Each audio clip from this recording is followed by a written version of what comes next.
Let's talk. Giles Brown. Borderlines is a history of Europe told from the edges, talking about Europe's internal borders, which have rarely been natural. They've often been created by accident or force. And in Borderlines, political historian Louis Baston journeys around 29 key borders from West to East Europe, talking about how the map has been changed. I'm delighted to say that he joins me live on the line, probably from somewhere at a checkpoint or sort of crossing a border somewhere. Louis, good morning to you. Very good morning, Giles. Where do we find you? Are you scuttling? Are you deciding whether you're in the Low Countries, Belgium, Liechtenstein, Luxembourg, or you're just going to go to Schleswig-Holstein and call the whole thing off? I'm in a complex border zone between the London boroughs of Camden and Westminster at the moment. Mentally, I'm with you in Spain. Well, exactly. So we just sort of briefly talked about Spain off air. I mean, Spain's got the Pyrenees, and the joke used to be, didn't it? Africa started at the Pyrenees, and so we're kind of not talking about those borders, but there is sort of a really interesting and complex way that for centuries, the Low Countries, the Benelux, the Spanish Netherlands, call them what you will, and that was before the Iron Curtain came down, had been drawn and redrawn, and nobody's quite sure where Strasbourg is, and as for Alsace, who can even work out which football team I'm supporting this week? So what's the spark then, Louis, that behind this book? I'd always been intrigued by places on the edge. Tracing it back to the very early spark, it was a bus journey, a coach journey I did in 1984, crossed the border between Strasbourg and Germany. And there's this moment where stuff just changes. You're on the other side, the language is different. And being an English guy, being from sort of Southampton originally, this was new to me. Abroad was somewhere kind of you had to make a specific effort to go to. Whereas I realized there are places where you just walk across a bridge or past a sign and you're in a foreign country. And that idea was, I guess I have a sort of childish imagination about this kind of stuff, which is the start of a lot of books that you just go, wow. And it's like sort of The Lion, the Witch and the Wardrobe. There's another country at the back of your wardrobe, and Alice Through the Looking Glass. So if you've got that kind of imagination, I think the idea of a physical border really is something intriguing, and it's something I kind of followed up. My sort of professional life, I've always been interested at looking at the edge cases. A reference that was once written for me said I had an interest in the curious, the marginal, and the bizarre. And that stayed with me. And I made something of it in this book. And it was great fun. It was educational. It was intriguing. I should also say it was a bit of a kind of indirect response to the way the debate went in Britain about Brexit. That there was a lot of talk about borders then, and we as British don't know very much about borders, or sort of inland British as opposed to British who live on the mainland of Europe. And we rather forgot during the Brexit debate that the UK does have a land border in Ireland. And so my first instinct was to go and have a look at that border. And then I realized actually it's part of a much larger story. Because we tend to think that with borders, I mean, we grew up, Sunday afternoon watching World War II movies. So we expect borders to have checkpoints and towers and Steve McQueen leaping over barbed wire fences. But, once you get in, I mean, I famously drove out of Brussels airport one time in a rented Twingo, took the wrong direction, said to my partner, can you just see where we're going? Because there seemed to be an awful lot of trucks. What does that sign say? And it said Rotterdam. We'd driven into the next country by mistake. You can do that. Yes, that's right. It's something quite new in a lot of Europe. I mean, Benelux is a bit special. They've had kind of free movement for longer than any of the rest of us. But it was really at the same kind of time I was thinking about, isn't this border between Strasbourg and Germany a kind of weird transformation? Helmut Kohl and François Mitterrand were talking about, hey, wouldn't it be a good idea to sort of drop the border theatre that goes on, all the checkpoints and passport stamping and so on that you get, and have free movement. And from that came the process that became the Schengen Treaty. And so you've got really a remarkable couple of things happening in Europe. You've got the customs union and the Schengen Treaty, and borders are kind of softer than they have been for a while. I mean, let's not forget, though, that before the 19th century, national borders, as we know them now, didn't really exist. There was a lot softer, a lot more kind of capability for free movement across them. So in a sense, what you had in the 19th and 20th centuries was this sort of toughening up of borders. And in mainland Europe, anyway, it's become softer. But you can argue with that, and look out, I warned you, you can argue with that because it is, places become nation states. So places like Germany becomes a nation. I mean, people tend to forget Germany is an incredibly young nation. They ditch all they still have the von what's-its and the van that whatever's, but it becomes a single nation. Italy. Yeah. Most famously, which has been a succession of, I mean, all the way back to sort of Venice, Florence, Medici, Milan, the Lombard, that becomes a single nation. So, whereas before you just need, and as for, and I've just finished reading about the Plantagenets. So, as for Henry II going all the way down to Aquitaine and running, and there's no such thing as France in that period of time. So, what you need is basically, if you like, a bill of travel or safe passage. You don't need because otherwise you would spend your entire time, crossing borders and barriers and whatever. But it's when we have nations, proper nations, and that idea of national identity in a huge way that France, that Germany then have, that you need to have borders in. In the age of empires before the First World War, it was actually quite easy to cross borders. You didn't need a passport even for some of them. What was difficult was transporting goods. You'd have to sort of do a kind of customs check at the border station if you were traveling and so on. What we have with, the nation state brought about a lot of border control, and a lot of people in the kind of heartland of the nation state feel quite good about that. But every story is local somewhere. And when you whack a border down and start checking people going across it, it does cut through the kind of web of cross-border connections that exist at some of these places. I mean, it varies. Even in the under the Iron Curtain, there were people who sort of would commute back and forward between Poland and Czechoslovakia, for instance. There are two kind of warring things in this sort of human soul, I think. The desire to draw borders and to define your tribe, and also the fact that people on the border, their lives don't necessarily respect the border. It's a bit muddy. I mean, take, for instance, I was in a town called Ostritz in eastern Germany and was asking somebody for a restaurant recommendation. And they taught me about this place, gave me some directions. And the restaurant was in Poland. And they hadn't mentioned that. And I'd kind of assumed the restaurant would be in the same country. But the border mentality is a bit different. The people go back and forward across the border. People also kind of try and get the best of both worlds quite often when they're in a border territory. Yeah. And of course, I mean, with a lot of these things, I mean, Alsace-Lorraine has changed. I mean, they have changed. They've been French, they've been German.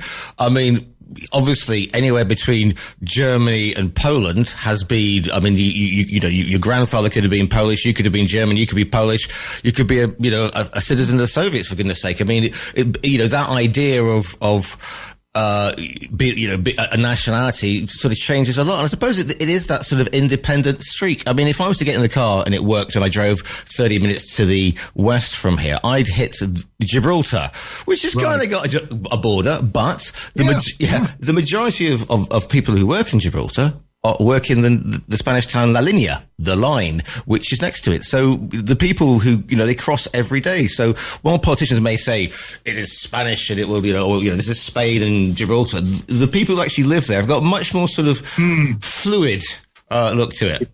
Absolutely. I love the fact that the town is called La Linea, for instance. I mean, that is just the most borderline phenomenon you can have.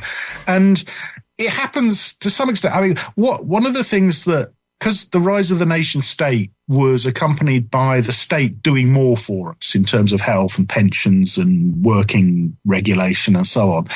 And cross-border working is quite a complex thing sometimes in terms of the bureaucracy of it. And this is something that actually nation states don't really care about. It affects a fairly small proportion of people within the nation state. Where you get people caring about it are at the regional and local level. Often regional governments and local governments have good relations across the border. And you also get it at the EU level. I mean, the EU does all sorts of painstaking and sort of bureaucratic things to try and make it easier for people to go back and forward for work. And I mean, there is a Spanish kind of end to this, that the border between sort of Spain and northern Portugal, for instance, is there are quite a few people who work one side and live the other.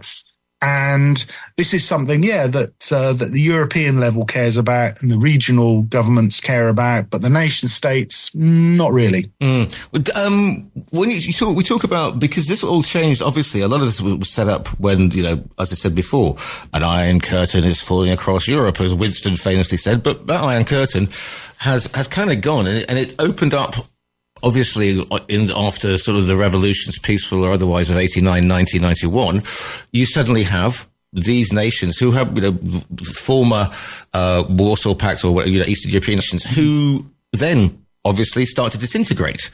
In the terms that obviously most horrendously in the term of what happens in former Yugoslavia, but also Czechoslovakia. I was saying that the other day, and I thought how strange to say Czechoslovakia, rather than Slovakia and the Czech Republic, and all these, Bratislava, all these nations start to sort of redraw themselves. I mean, did you look at any of those nations, and what's the experience been like for them? Because very much. I mean, the Czech and Slovak republics, their borderline is a very old border. I mean, it was the border basically between the Austrian and the Hungarian half of the Austro-Hungarian Empire. So people knew where the line was between Czech Republic and Slovakia. Yugoslavia is different. I mean, again, you had the sort of ethnic questions in Yugoslavia. You had the sort of central state and the Serbian interests being very intermeshed with each other. So you had the war, but also in Yugoslavia, the other sort of thing, less serious than, of course, than the wars of the 90s, was that a lot of the borders were not very well specified. There's all sorts of complexities, like you have to which house pays, if you're in a house near the border, which side have you been paying taxes to? What side does this document from some medieval transaction between lords say you're on? And so there are some places between Serbia and Croatia where neither side claims the territory. And so you get entrepreneurs coming in and sort of saying, oh, let's find a little country in this loophole. And you've got a couple of little bits of Croatia that are surrounded by Slovenia. So breaking up a country involves all sorts of complexity. And the breakup of the Soviet Union, of course, is still a process that's going on, really. So you had these countries sort of shattering in violence in the cases of Yugoslavia and the USSR. You also had, with the end of the Iron Curtain, there are some sort of really benevolent things as well. That this frontier through Europe, this Iron Curtain, this barbed wire and minefields and watchtowers country has now become a great big linear park. The nature was fairly undisturbed because obviously nobody was building on it. And so you have this ribbon of green territory going through Europe the way the old Iron Curtain did. And that's kind of a happy outcome, isn't it? Yeah. So you got sort of this green corridor sort of going. I hadn't thought of that before at all. I mean, there will be someone saying, oh, but we need to put, excuse me, in the sort of the ways that the Knights of Malta or whatever were saying, okay, we need to put something against the advancing Ottomans to keep them. I mean, there are those who will say, but we need to reinstate these borders because, hey, the situation in Syria and Afghanistan, and we need to reinforce our borders. But sort of borders have always been porous. I mean, there's never been a sort of a wall. I mean, Hadrian had a crack, but there was never sort of a great. Charlemagne never did a great central wall. You know, the Byzantines certainly never did a great central wall, and perhaps they had more. You know, the Eastern. They should have done. They should have done exactly. No, borders have always been porous. You always get you get one of two things happening at the border in the attitude of people. One of them is sort of becoming really nationalist because you've got something to prove. And I don't think it's an accident that sort of Hitler and Stalin both came from kind of peripheral territories to Germandom and Russiandom. And you get that reaction, but then you also get this sort of mixing and blurring of identity. Often people speak a dialect rather than or in addition to the mainstream language. So border people kind of on each side kind of have these ways of talking to each other, sometimes literally, in a way that the capitals don't understand. There is this kind of paradox about the Europe of borders now, that we have incredibly soft borders between European countries, but there's quite a fierce external frontier. That in the Spanish enclaves, Melilla and Ceuta, yes. Ceuta, there are fierce border walls around these places. It's really kind of draconian enforcement. And the Hungarian-Serbian border, there's a big fierce wall along there. And there's a bit of theatre by which the EU and Viktor Orban in Hungary sort of pretend to be on opposite sides for this. But actually, they're not. They really sort of, I think the European polity, the European people as a whole do have this desire to kind of see the external frontiers quite harsh. But then there's a kind of paradox as well with this, that Europe still aspires to grow a bit. So that places like Serbia and Bosnia and Ukraine, the eventual idea is that they'll become under this umbrella of free movement. But in the meantime, there are these really hard borders between places. I've crossed the border between Ceuta, which is Spain, into Ceuta, which is the Moroccan town on the other side of it, on foot, because normally people just sail in. To say that it's Monty Python-esque is quite something. I mean, I'm sure people were throwing excrement at each other. It really is. But that is the absolute, and we have to play a little bashkish and get through. And there are lots of wonderful uniforms everywhere. And there was an office to sign stuff in. And that's why when you go from Spain to Morocco on the ferry from Algeciras or whatever, you do the paperwork on the boat so that when you arrive, you sail through. When you do something like this, there are little historical gems. The notes here, and again, I've got this thing about the Reich because I like to see how people can get things so wrong. Something about a rock festival? Now put the tequila down, Lewis, and tell me about just having a drink, by the way, ladies and gentlemen, but tell me about this rock festival. Presumably this is East Germany somewhere. What's going on? That's right. This is this town, Ostritz. And it's sort of, again, it's this two-sided nature of border towns that sometimes you get incredibly nationalistic and sometimes it's kind of quite local and cosmopolitan at the same time. And in Ostritz, it's this little town right by the Polish border, so close to the border that the town station is actually in Poland and you walk back over the bridge. And there was a hotel there that was kind of accommodating to far-right stuff. So a group of far-right kind of people had a festival called Schild und Schwert, Shield and Sword, SS. And it started on 20th of April, Hitler's birthday. What could possibly go wrong? Yeah, go on. You can't accuse these guys of subtlety, really. Yes. And so they had this festival. They had sort of rock art, Nazi rock and political activists and tattooists and so on. And also, weirdly, its position on the frontier was quite attractive to a demographic of Polish Nazi skinheads, which is a category you think sort of shouldn't exist, really, given the history of Nazism in Poland. And then the locals, and there's this institution kind of rents space from a convent called the International Meeting Centre. And it's very German, very sort of earnest, upright, Christian kind of ethics. They organised protests against this festival. And the protests were basically successful. There were two lots of protests. There was one which was sort of all about peace and togetherness and so on. And there are a few anti-fa guys kind of there for a bit of fisticuffs as well. But most of the effort was sort of peaceful and wholesome. And then the next year, they hit upon this tactic of that we don't like drunk Nazis in our streets in this town. Even though quite a few people vote for the AFD, there is a line. Yeah. And they decided to buy all the beer from the supermarket so that the Nazis couldn't buy any beer and couldn't get tanked up. And so the Nazis had a thoroughly miserable time. This is 2019. And went home again feeling sort of deflated.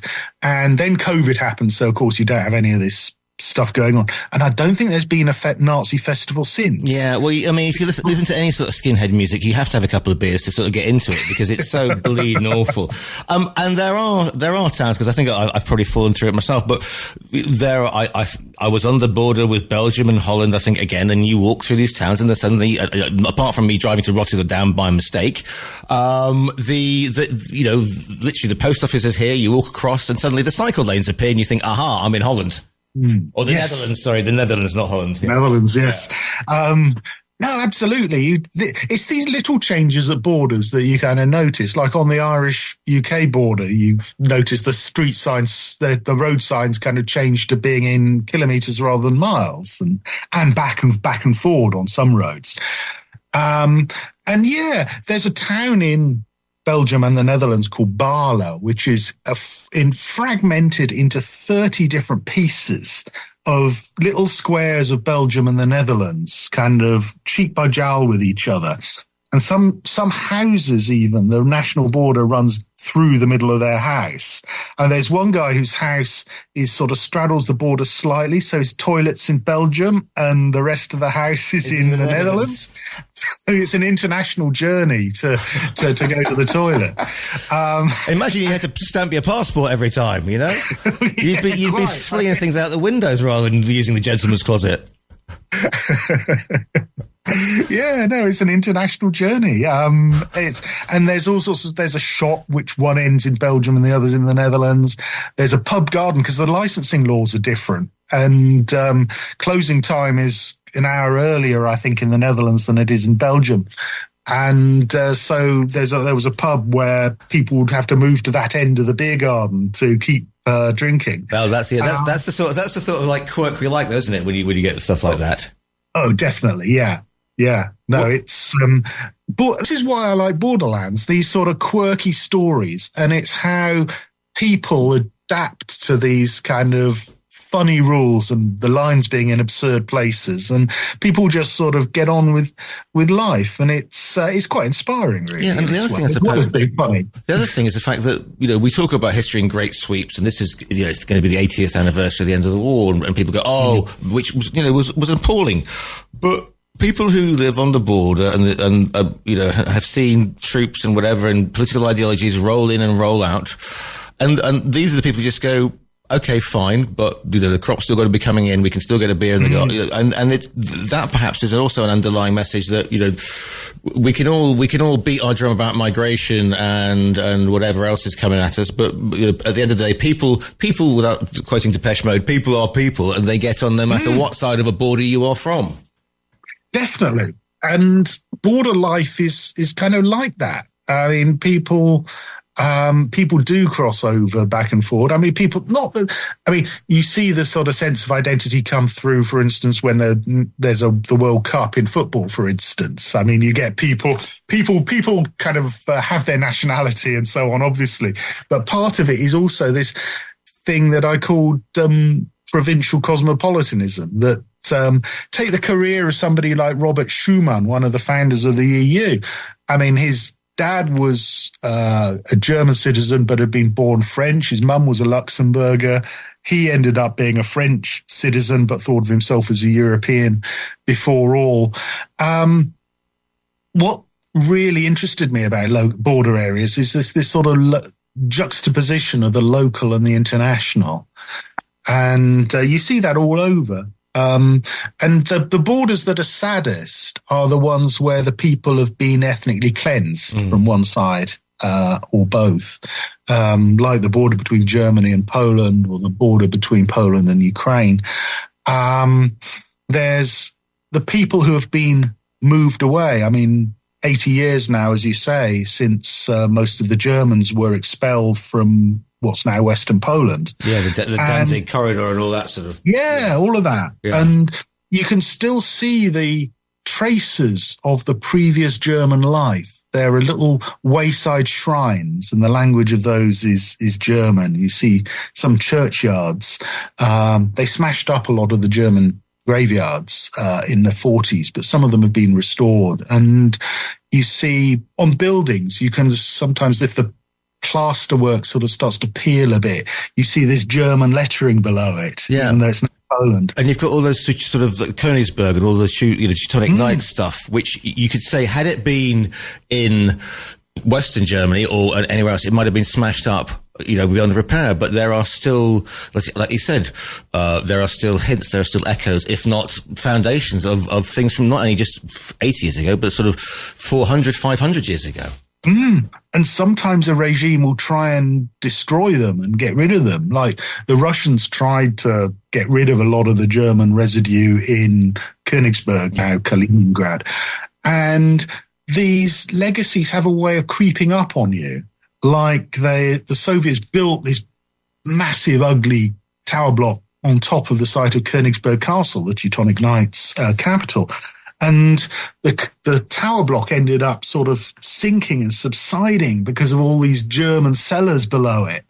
And you get people rediscovering old stuff, like the Russian people in Kaliningrad eat sort of some fairly traditional German type food. It's really funny how the spirit of the place. Yeah, politicians can come and go, but the food will keep going. I mean, I'm speaking to you obviously from what used to be Al-Andalus for 700 years. Right.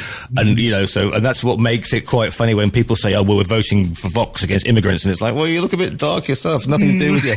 But you will see Cordoba, Sevilla, Granada, Malaga have still got the house names and the place names, and we're still finding bits and pieces down here. What are you hoping? Because I could talk to you about this until 5 o'clock, as we can tell, but the listeners will be throwing things. We've got 1 minute and 40, Lewis. What are you hoping that people are going to take and learn from the book? I think, the big thing is borders are quirky and funny.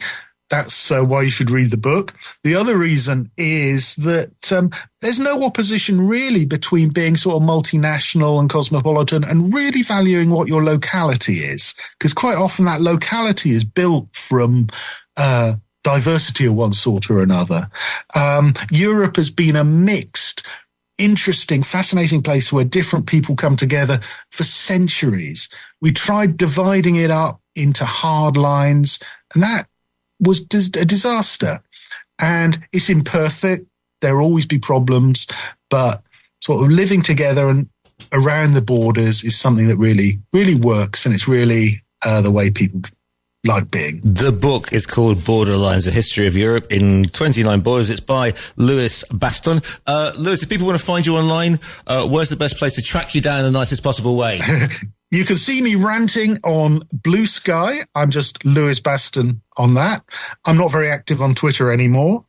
And my publishers are Hachette. You can go and find me there or on any good online retailer. You can order the book via our own virtual bookstore as well. Yes, of course you can. That's the way you should do it. That's the way you should do it. Well done, Lewis. You've primed you properly. Go and get the book. It's absolutely brilliant. Lewis, thank you so much for your time today. Real pleasure, Giles. Thank you very much.